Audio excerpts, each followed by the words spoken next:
The recent election of Cardinal Giorgia Bergoglio to the position of Pope Francis I was an unprecedented event the world has never before witnessed. It is the first time in history that a member of the Jesuit order has been elected to the highest position of the Roman Catholic Church. Reactions worldwide varied from jubilation to matter-of-fact acceptance to disinterest.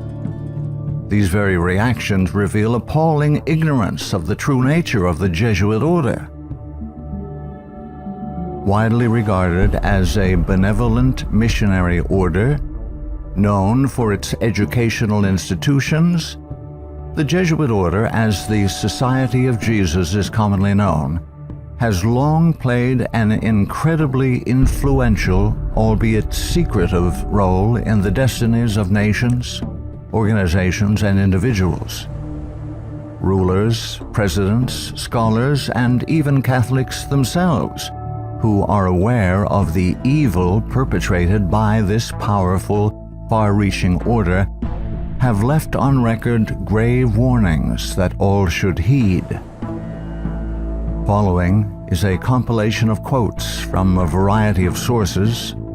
Some admit that their own diabolical organizations were modeled on Jesuit principles.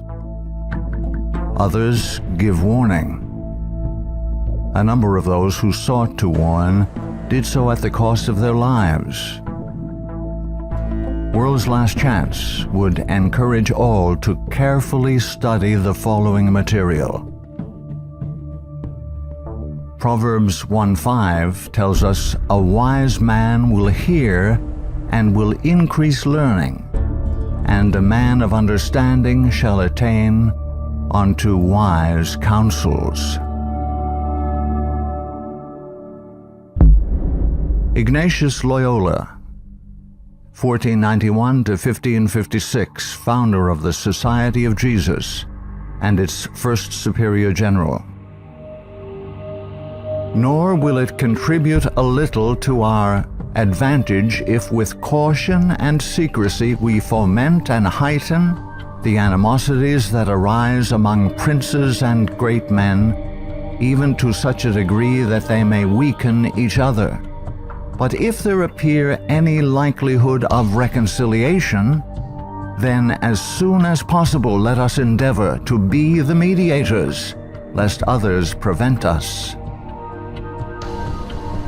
Finally, let all with such artfulness gain the ascendant over princes, noblemen, and the magistrates of every place, that they may be ready at our beck, even to sacrifice their nearest relations and most intimate friends, when we say it is for our interest and advantage. Let proper methods be used to get knowledge of the animosities that arise among great men, that we may have a finger in reconciling their differences. For by this means we shall gradually become acquainted with their friends and secret affairs, and of necessity engage one of the parties in our interests.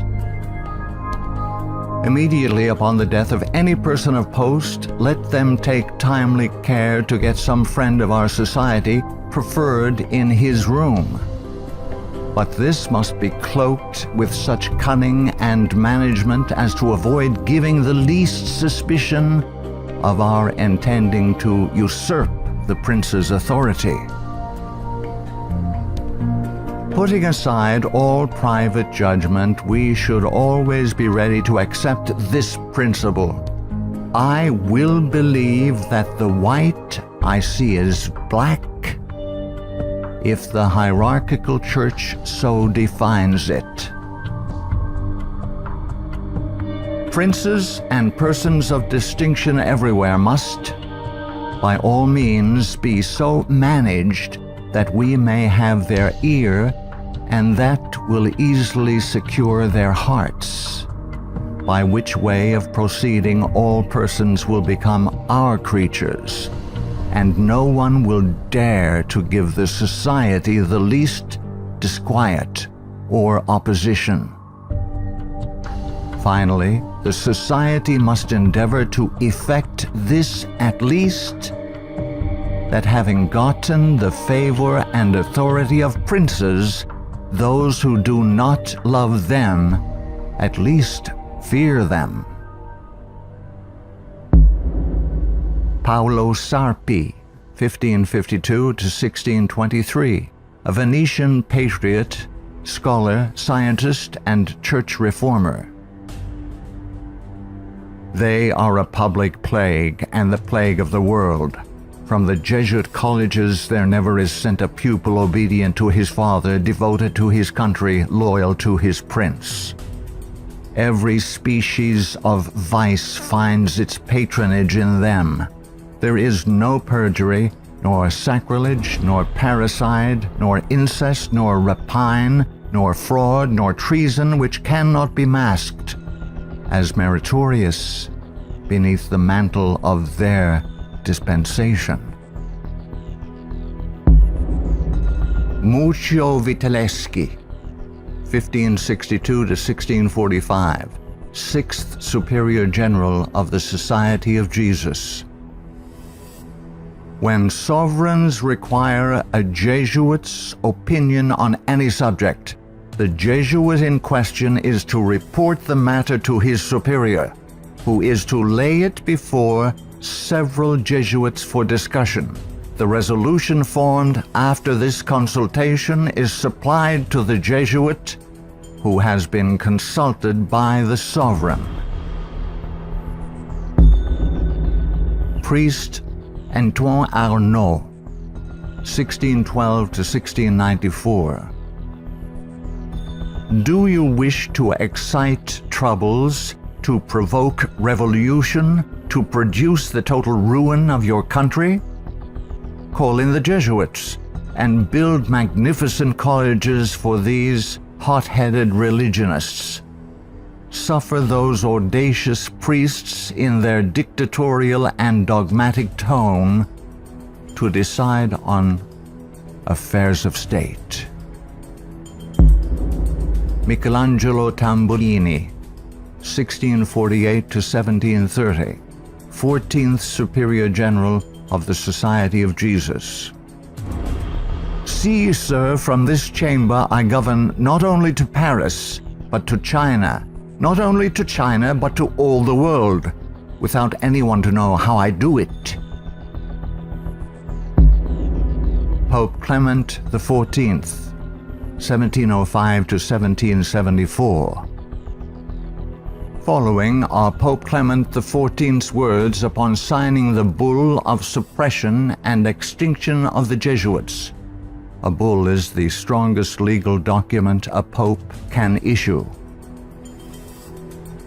The suppression is accomplished. I do not repent of it, having only resolved on it after examining and weighing everything, and because I thought it necessary for the Church. If it were not done, I would do it now. But this suppression will be my death. Pope Clement XIV knew the Jesuits very well and expected to die at their hands. He was correct. He was poisoned. A peasant woman was persuaded by means of a disguise to procure entrance into the Vatican and offered to the Pope a fig in which poison was concealed. Clement XIV was exceedingly fond of this fruit and ate it without hesitation. The same day the first symptoms of severe illness were observed, and to these rapidly succeeding violent inflammation of the bowels. He soon became convinced that he was poisoned and remarked, "Alas, I knew they would poison me, but I did not expect to die in so slow and cruel a manner." His terrible sufferings continued for several months. When he died, the poor victim, said Comenon, of the execrable Jesuits to which the Bishop of Pistoia, Scipio di Ricci, the nephew and heir of Jesuit General Ricci, fully agreed. Pope Pius VII, the Pope who restored the Society of Jesus. Soon after Pope Pius VII was released from Napoleon's prison in 1814, he quickly restored the Society of Jesus with the papal bull Sollicitudo Omnium Ecclesiarum. If any should again attempt to abolish it, the Society of Jesus, he would incur the indignation of Almighty God and of the holy apostles Peter and Paul. John Adams, 1735–1826, second President of the United States of America. In 1816, John Adams wrote to Thomas Jefferson, third President of the United States, regarding the restoration of the Society of Jesus. My history of the Jesuits is not eloquently written, but it is supported by unquestionable authorities, is very particular and very horrible. Their restoration is indeed a step toward darkness, cruelty, perfidy, despotism, death. I do not like the appearance of the Jesuits. If ever there were a body of men who merited eternal damnation on earth and in hell, it is this Society of Loyolas. Shall we not have regular swarms of them here, in as many disguises as only a king of the gypsies can assume, dressed as painters, publishers, writers, and schoolmasters? If ever there was a body of men who merited eternal damnation on earth and in hell, it is this Society of Loyolas. We are compelled by our system to offer them asylum. Napoleon Bonaparte, 1769–1821, Emperor of the French. The Jesuits are a military organization, not a religious order. Their chief is a general of an army, not the mere father abbot of a monastery. And the aim of this organization is power. Power in its most despotic exercise. Absolute power, universal power, power to control the world by the volition of a single man. Jesuitism is the most absolute of despotisms, and at the same time the greatest and most enormous of abuses. The general of the Jesuits insists on being master sovereign over the sovereign. Wherever the Jesuits are admitted, they will be masters, cost what it may. Their society is by nature dictatorial, and therefore it is the irreconcilable enemy of all constituted authority. Every act, every crime, however atrocious, is a meritorious work, if committed for the interest of the Society of the Jesuits or by the order of the general. Adam Weishaupt, 1748–1830, a Jesuit German philosopher and founder of the Order of the Illuminati. The degree of power to which the representatives of the Society of Jesus had been able to attain in Bavaria was all but absolute. Members of the order were the confessors and preceptors of the electors, hence they had a direct influence upon the policies of government. The censorship of religion had fallen into their eager hands, to the extent that some of the parishes even were compelled to recognize their authority and power. To exterminate all Protestant influence and to render the Catholic establishment complete, they had taken possession of the instruments of public education. It was by Jesuits that the majority of the Bavarian colleges were founded, and by them they were controlled. By them also the secondary schools of the country were conducted. The Marquis de Lafayette, 1757–1834, a French statesman and general. It is my opinion that if the liberties of this country, the United States of America, are destroyed, it will be by the subtlety of the Roman Catholic Jesuit priests, for they are the most crafty, dangerous enemies to civil and religious liberty. They have instigated most of the wars of Europe. Friedrich von Hardenberg, 1772 to 1801, German philosopher. Never before in the course of the world's history had such a society, that is, the Jesuit order, appeared. The old Roman Senate itself did not lay schemes for world domination with greater certainty of success. André-Marie Jean-Jacques Dupin, 1783 to 1865, a French statesman. The Jesuits are a naked sword whose hilt is at Rome, but its blade is everywhere, invisible until its stroke is felt.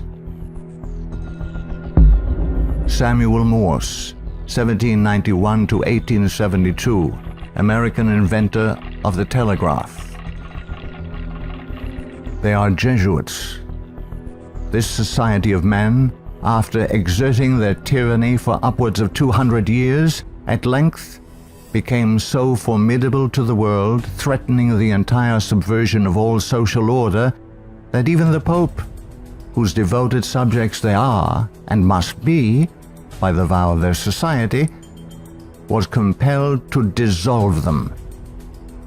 They had not been suppressed, however, for 50 years before the waning influence of popery and despotism required their useful labors to resist the light of democratic liberty, and the Pope, Pius VII, simultaneously with the formation of the Holy Alliance, revived the order of the Jesuits in all their aureory. From their vow of unqualified submission to the sovereign pontiff, they have been appropriately called the Pope's bodyguard. And do Americans need to be told what Jesuits are? They are a secret society, a sort of Masonic order, with super-added features of revolting odiousness, and 1,000 times more dangerous. They are not merely priests or of one religious creed. They are merchants and lawyers and editors and men of any profession having no outward badge in this country by which to be recognized. They are about in all your society. They can assume any character, that of angels of light or ministers of darkness, to accomplish their one great end, the service upon which they are sent. Whatever that service may be. They are all educated men, prepared and sworn to start at any moment and in any direction, and for any service, commanded by the general of their order, bound to no family, community, or country by the ordinary ties which bind men, and sold for life to the cause of the Roman pontiff. And who are these agents? They are for the most part Jesuits, an ecclesiastical order proverbial through the world for cunning, duplicity, and total want of moral principle, an order so skilled in all the arts of deception that even in Catholic countries, in Italy itself, it became intolerable and the people required its suppression.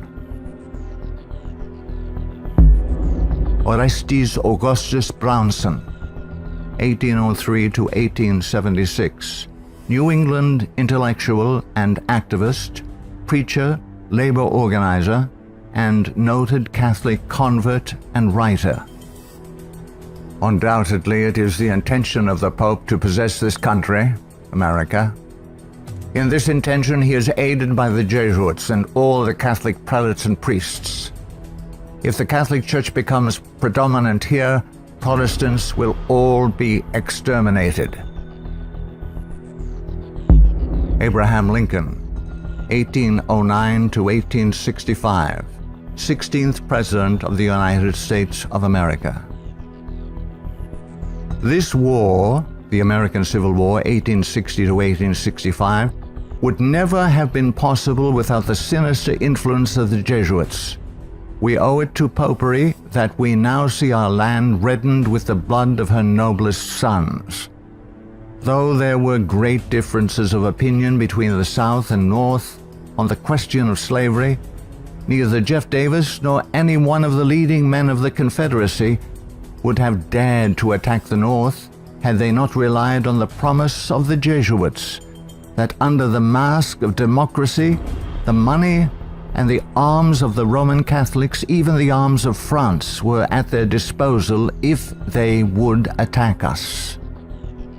The Protestants of both the North and South would surely unite to exterminate the priests and the Jesuits if they could learn how the priests and nuns and the monks which daily land on our shores under the pretext of preaching their religion are nothing else but the emissaries of the Pope, of Napoleon III, and the other despots of Europe to undermine our institutions, alienate the hearts of our people from our Constitution and our laws, destroy our schools, and prepare a reign of anarchy here as they have done in Ireland, in Mexico, in Spain, and wherever there are any people who want to be free.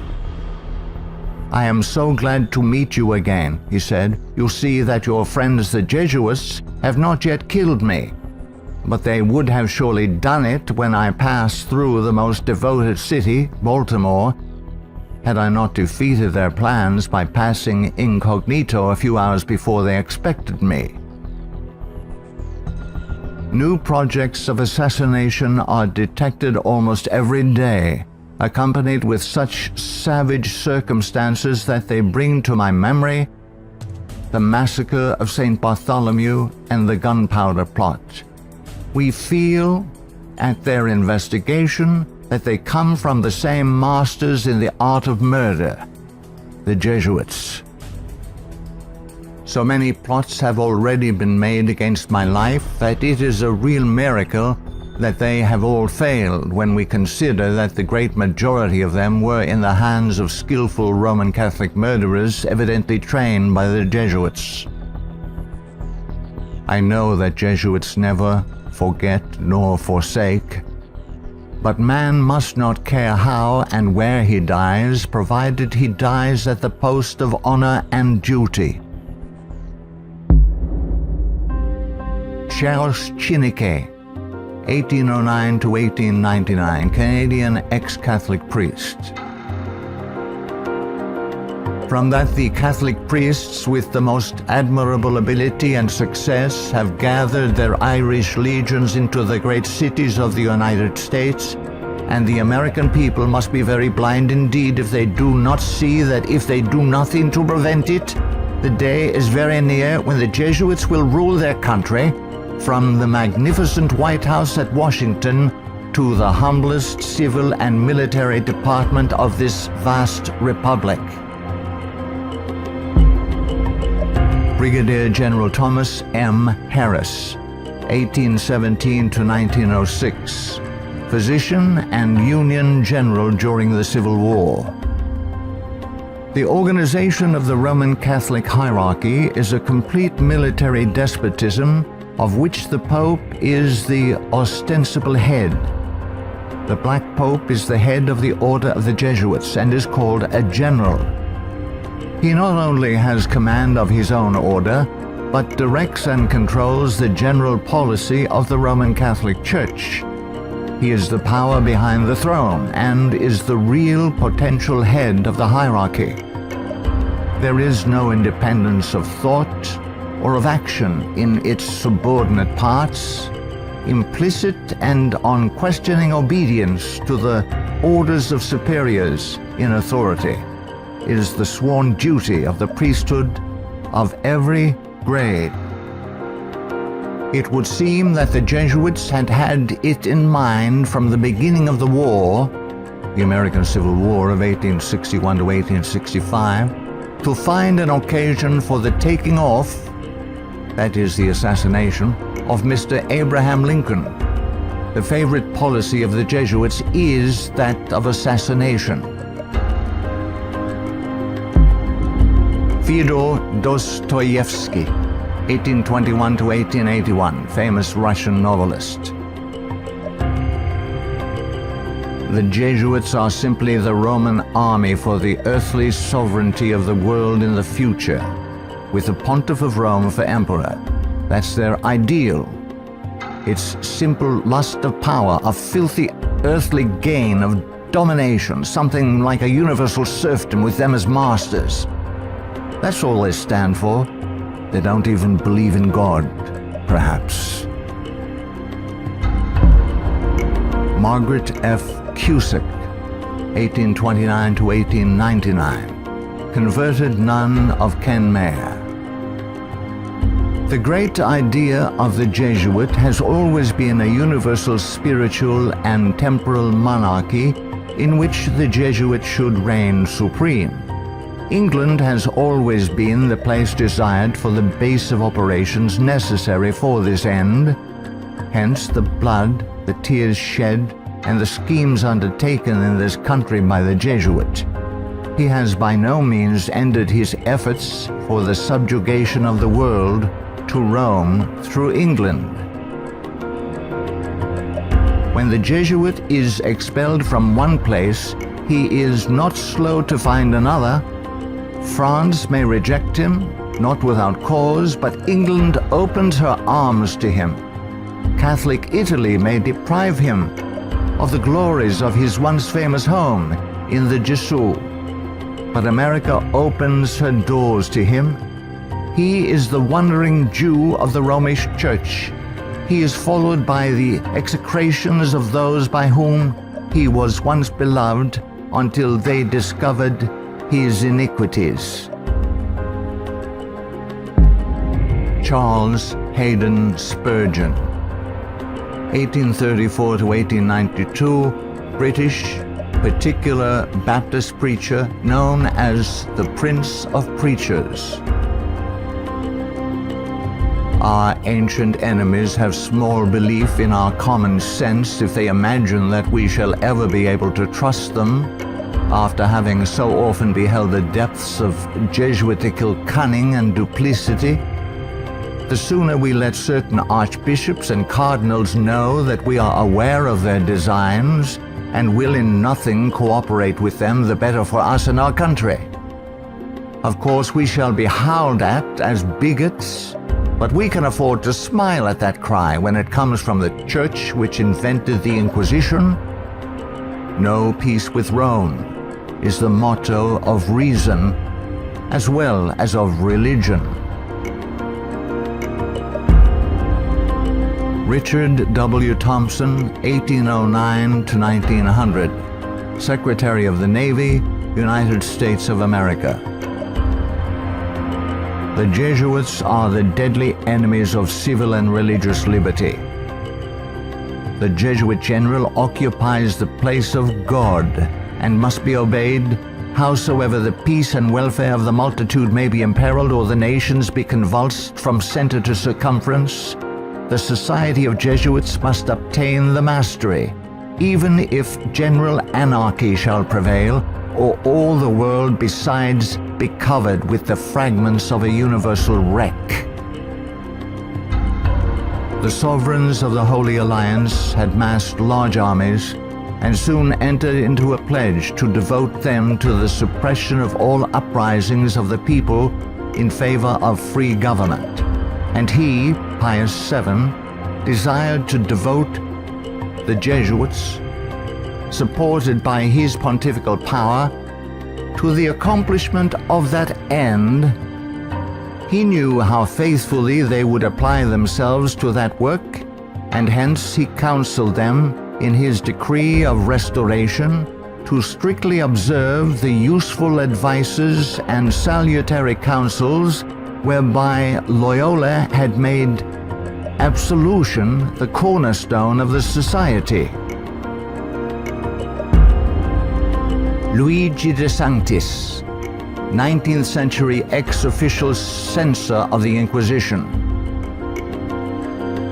All these things caused for the general of the Jesuits to be feared by the Pope and sovereigns. A sovereign who is not there, the Jesuits' friend, will sooner or later experience their vengeance. At what then do the Jesuits aim? According to them, they only seek the greater glory of God. But if you examine the facts, you will find that they aim at universal dominion alone. They have rendered themselves indispensable to the Pope, who without them could not exist, because Catholicism is identified with them. They have rendered themselves indispensable to governors and hold revolutions in their hands. And in this way, either under one name or another, it is they who rule the world. He who thinks he knows the Jesuits by having read all the books that were written in the past century, the 18th century, to unmask them would be grossly deceived. The Jesuitism of that day was an open war against the gospel and society. The Jesuitism of the present is a slow but contagious and deadly disease which secretly insinuates itself. It is a poison taken under the name of medicine. G. B. Nicolini, Italian ex-Catholic, in 1854 published the finest Italian history of the Jesuits in existence. Take the Jesuit for what he ought or appears to be, and you commit the greatest of blunders. Draw the character after what the Jesuit seems to be in London, you will not recognize your portrait in the Jesuit of Rome. The Jesuit is the man of circumstances. Despotic in Spain, constitutional in England, republican in Paraguay, bigot in Rome, idolater in India. He shall assume and act out in his own person, with admirable flexibility, all those different features by which men are usually to be distinguished from each other. He will accompany the gay women of the world to the theater and will share in the excesses of the debauchee. With solemn countenance he will take his place by the side of the religious man at church, and he will revel in the tavern with the glutton and the sot.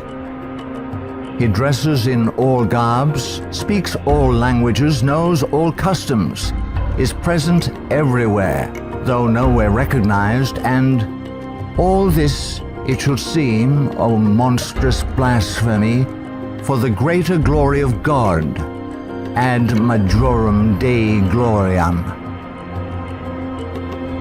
The members of the society are divided into 4 classes: the professed, coadjutors, scholars, and novices. There is also a secret 5th class, known only to the general and a few faithful Jesuits, which perhaps more than any other contributes to the dreaded and mysterious power of the order. It is composed of laymen of all ranks, from the minister to the humble shoeboy. These are affiliated to the society, but not bound by any vows. They are persons who will make themselves useful. They act as the spies of the order, and serve, often unwittingly, as the tools and accomplices in dark and mysterious crimes. The Jesuit Father Francis Pellico candidly confesses that the many and illustrious friends of the society remain occult and obliged to be silent. There is no record in history of an association whose organization has stood for 300 years unchanged and unaltered by all the assaults of men and time, and which has exercised such an immense influence over the destinies of mankind. The ends justify the means is his favorite maxim, and as his only end, as we have shown, is the order, at its bidding, the Jesuit is ready to commit any crime whatsoever. The immense wealth of the Jesuits has been bequeathed to them by wills made at the last hour. Francis Parkman, 1823 to 1893, American historian. The Jesuits, then as now, were the most forcible exponents of ultramontane principles. The Church to rule the world, the Pope to rule the Church, the Jesuits to rule the Pope. Such was and is the simple program of the Order of Jesus, and to which they have held fast except on a few rare occasions of misunderstanding with the vice-regent of Christ.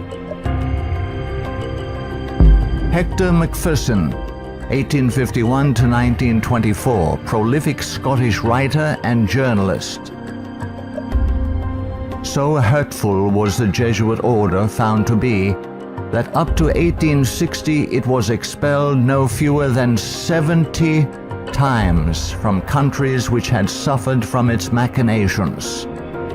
In spite of continental warnings, England under Queen Victoria 1837 to 1901, who opened up communication with the Vatican in 1877 and enabled the order to carry out its Second Irish Massacre 1845 to 1850, has become a Jesuit dumping ground.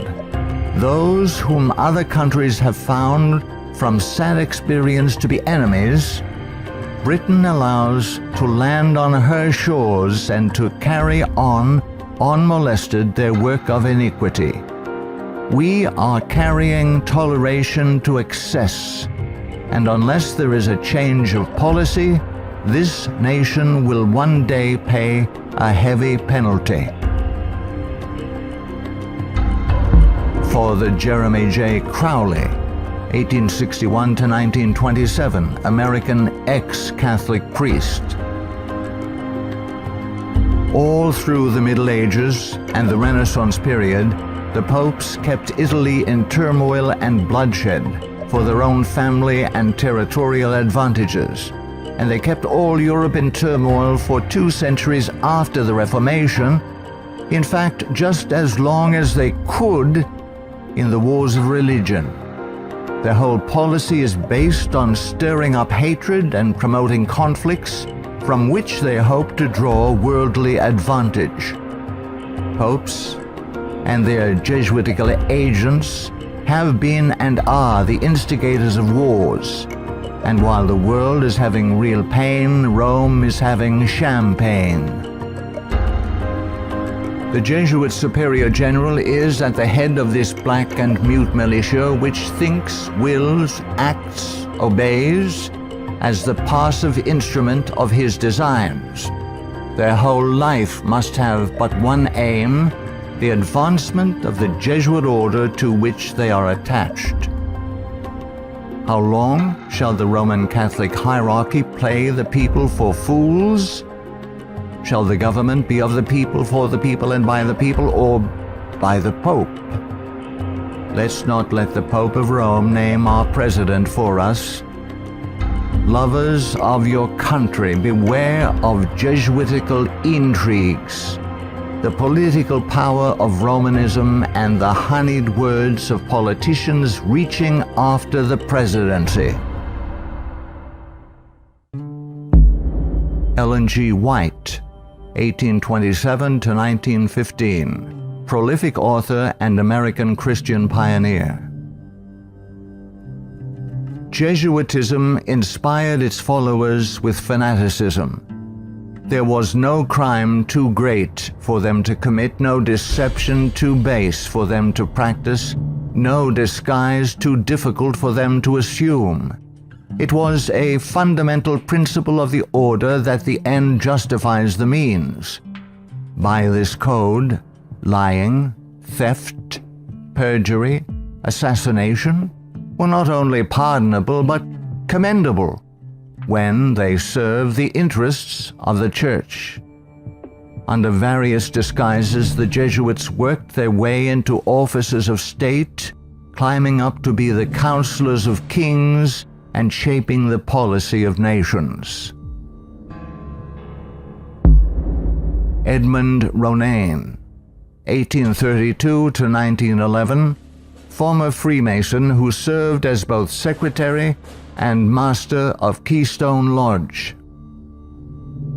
The religion of Masonry is a system of absolute despotism, and like that of Rome, demands a blind, unquestioning obedience to all its laws, rules, and edicts, whether right or wrong. What a singular commentary on the indifference, the subserviency, or the cowardice of society that an institution professedly organized by such cunning knaves, the Jesuits, and for such base purposes, and which has been sustained by fraud, falsehood, and deception from the commencement of its career to the present time, should be permitted today to dictate to, if not virtually to rule the nation, and to create such a dread in communities that even some of the ministers of Christian denominations, who detest its vile philosophy and who would like to see it swept from the face of the earth, are absolutely afraid to mention its name, either in the pulpit, the prayer meeting, or the Sabbath school, lest its secret vendetta vengeance might, in some concealed manner, be wreaked upon them. Adolf Hitler, 1889 to 1945, Austrian-born German politician and the leader of the Nazi Party. I have learned most of all from the Jesuit order. So far, there has been nothing more imposing on earth than the hierarchical organization of the Catholic Church. A good part of that organization I have transported direct to my own party. The Catholic Church must be held up as an example. I will tell you a secret. I am founding an order. In Himmler, I see our Ignatius de Loyola. Walter Friedrich Schellenberg, 1910 to 1952, German SS Brigadier Führer, who rose through the ranks of the SS to become the head of foreign intelligence. The SS had been organized by Himmler according to the principles of the Jesuit order. The rules of service and spiritual exercises prescribed by Ignatius de Loyola constituted a model which Himmler strove carefully to copy. Absolute obedience was the supreme rule. Every order had to be executed without comment. Avro Manhattan, 1914 to 1990, a writer and philosopher. The Jesuits are one of the largest stockholders in the American Steel Company, Republic, and National. They are also among the most important owners of the four greatest aircraft manufacturing companies in the U.S., Boeing, Lockheed, Douglas, and Curtiss-Wright. No political event or circumstance can be evaluated without the knowledge of the Vatican's part in it, and no significant world situation exists in which the Vatican does not play an important explicit or implicit role. Alberto Rivera, 1935 to 1997, ex-Jesuit. The higher I went in the Jesuit order, the more corruption I saw of it in the institution. I was invited to attend a secret black mass by high-ranking Jesuits, including Superior General Pedro Arupe, in a monastery in the northern part of Spain. When I knelt to kiss the ring of a high official, I saw a symbol on that ring that made my blood run cold. It was a Masonic symbol, the compass and the square. A thing I hated, and I had been told to fight against it. I found out the Jesuit general was also a Mason and a member of the Communist Party in Spain. Frederick Tupper Southey III, 1936 to 2007, American composer, musician, author, and artist. The Roman Inquisition had been administered since 1542 by the Jesuits. Edmund Paris, 1894 to 1970, author of The Secret History of the Jesuits.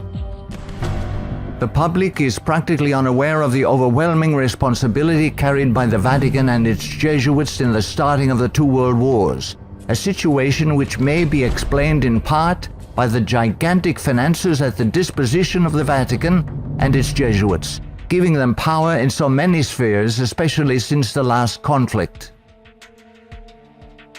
The Jesuits are a secret society, a sort of Masonic order, with super-added features of revolting odiousness and 1,000 times more dangerous. The Führer had come to power thanks to the votes of the Catholic Zentrum, Central Party overseen by Jesuit Ludwig Kass, only 5 years before, 1933. But most of the objectives cynically revealed in Mein Kampf were already realized. This book was written by the Jesuit-controlled Father Bernhard Stempfler and signed by Hitler. For it was the Society of Jesus which perfected the famous Pan-German program as laid out in this book, and the Führer endorsed it. Nino Lobello, 1922 to 1997, American author and journalist, specialized in writing about the Vatican. The Pope's confessor, an ordinary priest, must be a Jesuit. He must visit the Vatican once a week at a fixed time, and he alone may absolve the Pope of his sins. Michael Bunker, American writer, historian, theologian. There is a conspiracy against Christendom, but who are Satan's agents in this conspiracy? The agents are the Jesuits. Even though the Jesuits exude vast influence and control in the areas of theology, education, recorded history, and current media, I am still perplexed that virtually no literature exists exposing the Jesuits' influence on mainline Protestantism. In this work, the author uncovers forgotten history regarding the cooperative salvation theology of the Jesuits. From Cain to Charles G. Finney, this book proves that modern Protestantism has abandoned the doctrines of grace and embraced the satanic doctrines of cooperative salvation. Eric John Phelps, 1953, still living, author and protagonist in the truth-seeking movement in the United States. In the 20th century, the Jesuits have conducted their inquisition under the names of Nazism, fascism, communism, and now Islamic terrorism, with their inquisitors Adolf Hitler, Francisco Franco, Joseph Stalin, and now Osama bin Laden. Today, the Black Pope orders his Holy Office of the Inquisition, renamed in 1965 the Sacred Congregation for the Doctrine of the Faith, through his international intelligence community headed by papal knights, including Skull and Bonesman George W. Bush. To the abhorrent Jesuit doctrine of regicide, the killing of kings, we must now direct our attention that we may understand an established policy calculated to obtain or maintain the mastery of all nations, following well-planned assassinations. In the past, the order's assassins were either Jesuits, like Jacques Clement, or killers easily connected to the influence of the company, men like John Wilkes Booth. Today, these professional terminators are cleverly distanced from their Masonic master, the Black Pope, and given deceptive titles by the Pope's internationally controlled press corps, jurists, and historians. Such titles as anarchists, nihilists, rogue agents within intelligence agencies, or just lone nut assassins. Sometimes these individuals in fact do the killing, consciously and unconsciously, as do the programmed Manchurian candidates, they sacrifice themselves, die in the act, or are punished for their crimes.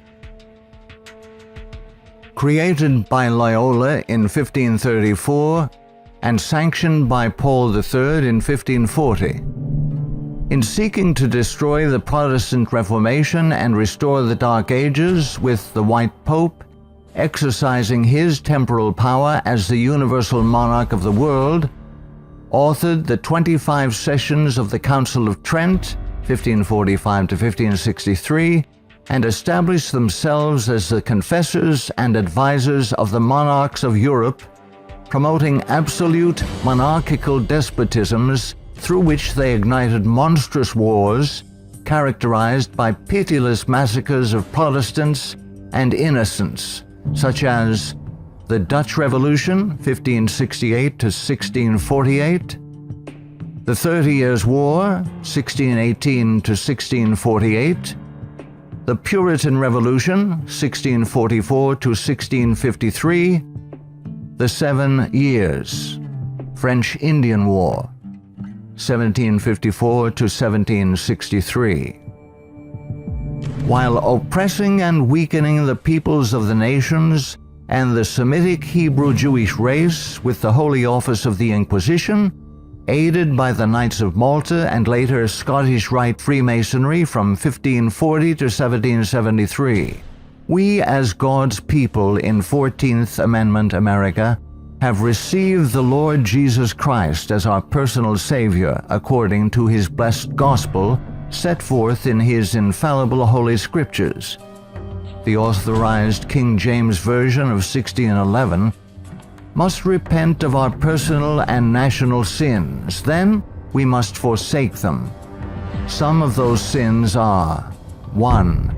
Permitting the army of the Black Pope, the company of the Society of Jesus, to exist, mightily prosper, and absolutely control the government of the United States through its Council on Foreign Relations within our borders.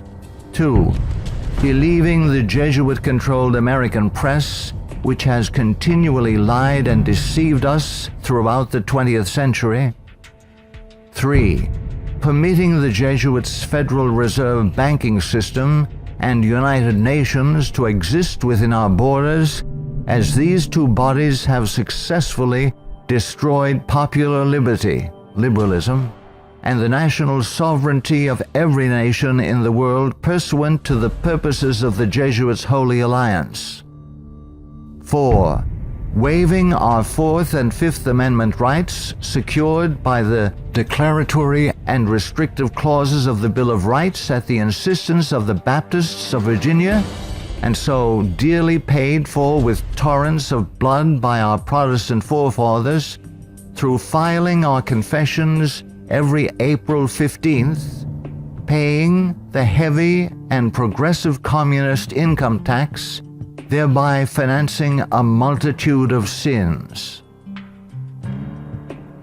5.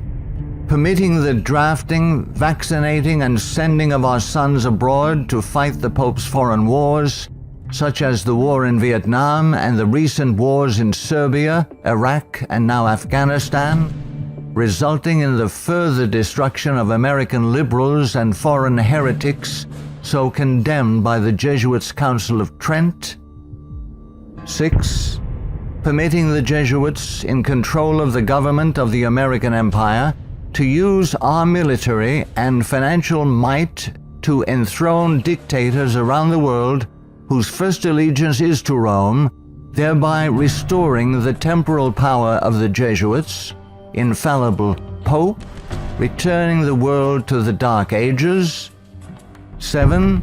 Consenting to the Jesuits' Supreme Court decisions in removing the Protestant Bible and prayer from the bulwark of American liberty so hated by the Jesuits, the public school system. 8.